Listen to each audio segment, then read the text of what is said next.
दिल्ली रे अरविंद केजरीवाल सरकार मारांग हन हुई कना। आम आदमी पार्टी रे मारांग अगुआन और दिल्ली कैबिनेट रे तीक्ष मंत्री सत्येंद्र जैन को एरेस्ट का दिया को ईडी और नोआ एरेस्ट मामला रे कोलकाता रे मिड कंपनी खन लेनदेन रेना मामला बाबते ईडी को एरेस्ट का दिया। सत्येंद्र जैन को एरेस्ट का दीते निज राजधानी रे कथा रापाचा एतोहबा कना।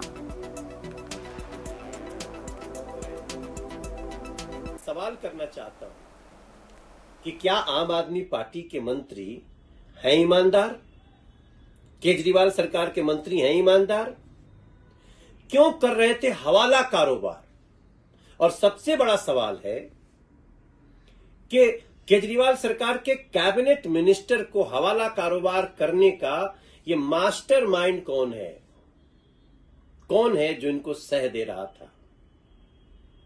क्या अरविंद केजरीवाल थोड़ी सी भी नैतिकता के तहत इस्तीफा देने की सोचेंगे? क्योंकि अरविंद केजरीवाल सर्वविदित रूप से अब एक झूठे व्यक्ति हैं। उन्होंने सत्येंद्र जैन के मामले में भी झूठ बोला। क्या उनकी कोई जिम्मेदारी बनती है? क्योंकि अभी ये पूरी टीम, पूरा कुनबा इनका सत्येंद्र जैन को बचाने के लिए उनको तरह तरह के मुद्दे लेकर के आएगा और एक हवाला कारोबारी को बचाने की कोशिश करेगा।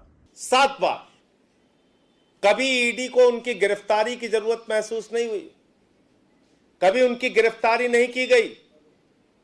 और इसी मामले से जोड़कर सीबीआई ने एक मामला दर्ज किया था जिसमें सीबीआई ने कहा कि उनके पास कोई साक्ष्य नहीं।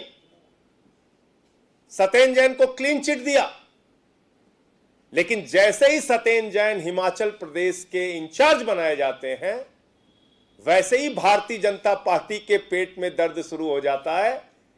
भारतीय जनता पार्टी हिमाचल प्रदेश में चुनाव हार रही है और इसी के कारण से सत्येंद्र जैन की एक फर्जी बेबुनियाद मामले में गिरफ्तारी की गई है। यह उनका उत्पीड़न है और यह भारतीय जनता पार्टी के काले चेहरे को फिर से एक बार उजागर करता है।